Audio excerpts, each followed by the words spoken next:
Welcome back and thanks for staying with us. Deputy President David Mabuza will visit the Free State today as part of the decision taken by the National Coronavirus Command Council for the President and his deputy to visit all the provinces to assess their state of readiness in response to the coronavirus pandemic. The Free State currently has 322 of the country's 40,792 cases and 9 deaths. For an update, let's now cross to our reporter, Aphumelele Mdlalane. Aphumelele, tell us what's happening where you are this morning.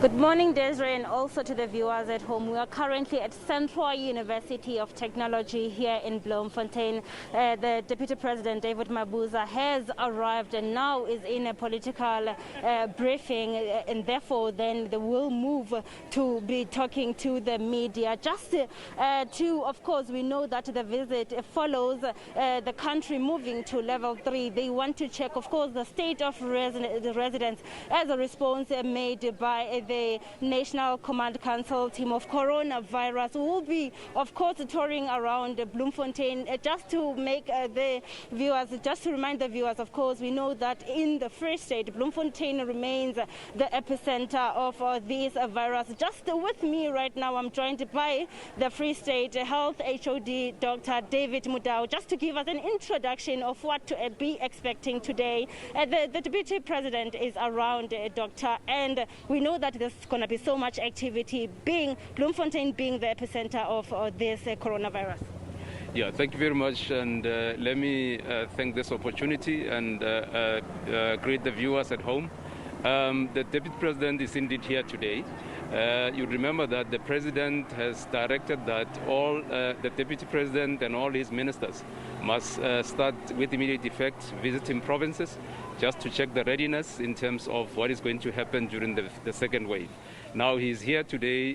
The Deputy Minister for Health, Dr. Joe Phatla, is also in attendance, and of course they are currently busy with the Premier to look at what is happening.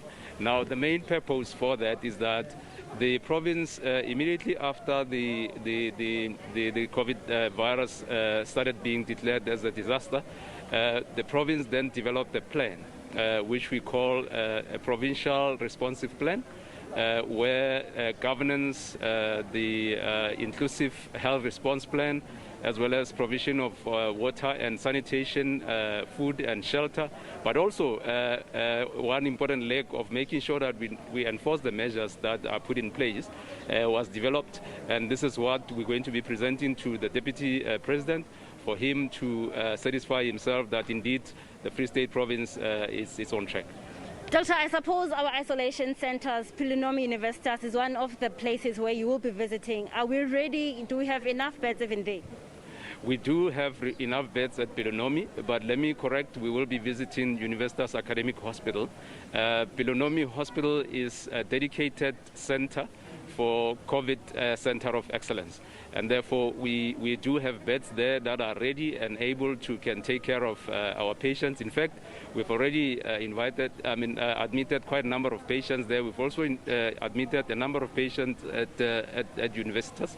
Now, what we want to showcase at Universitas Academic Hospital is in terms of the remodeling of some of the wards, where we needed to make sure that in terms of your pediatric patients with COVID or mothers that are coming to give birth with COVID can be taken care of in a manner that they will not be a danger to themselves as well as to their children, as it were. The Free State also now has a new hotspot in Betuli, Kopano municipality. How are you dealing with the matter there? Because not long ago I was there, and residents, of course, have showed some anxiety and said that they are not given, of course, an opportunity whereby they don't see health workers on the ground in terms of screening and testing. Yeah, you'd remember that this is not the first instance in the province where we get such a sudden upsurge of this coronavirus cases.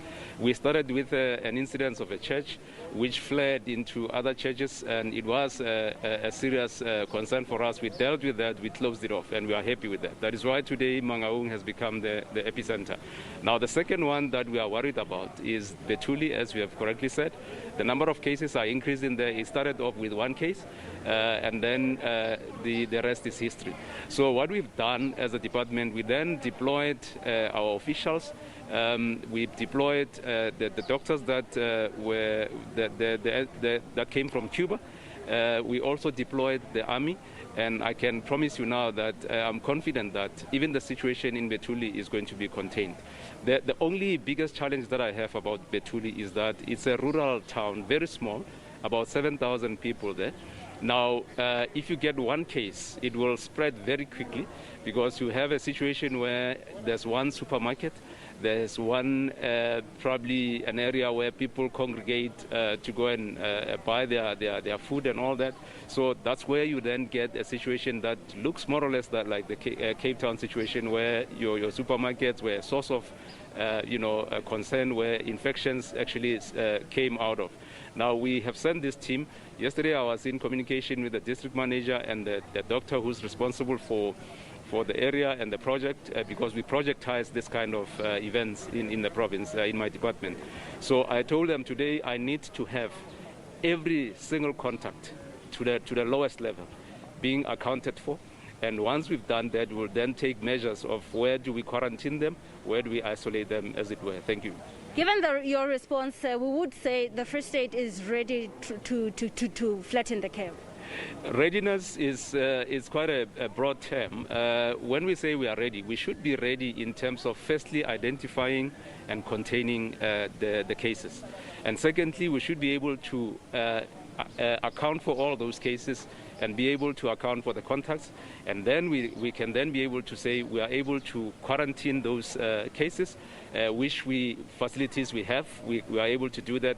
But if you come to infrastructure as well, our facilities have to respond adequately to this sketch or the challenge of coronavirus in terms of staff, in terms of the infrastructure itself, in terms of making sure that equipment and PPEs of utmost importance has to be there. Now, once you have all that, you can then say, yes, you are ready.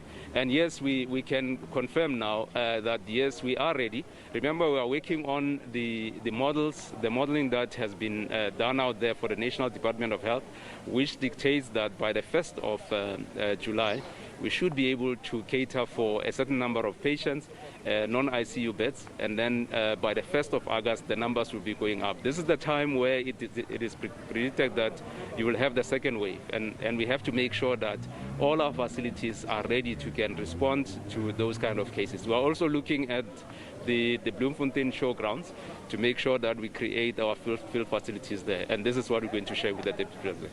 Thank you so for your time. Pleasure. Thank you. All right, that was the Free State HOD for Health, Dr. David Motau, just to give us a glimpse of what will be taking place today, also reminding us that, of course, they are ready as the province. And another thing that I should highlight is that we expect to see the nurses that will be, of course, will be employed in the province, as we did hear from the Free State Department of Health, MEC Monteng, where she did mention that there should be more, of course, of those who will be deployed just to helping around in trying to curb this virus from spreading. However, there is a concern, a great concern about the increasing number in Bethuli in the southern Free State, where by now that is a new hotspot, and we see that all resources are directed to the area in trying to make sure that the coronavirus is being, of course, kept in that area. He did also mention that it's quite a small town.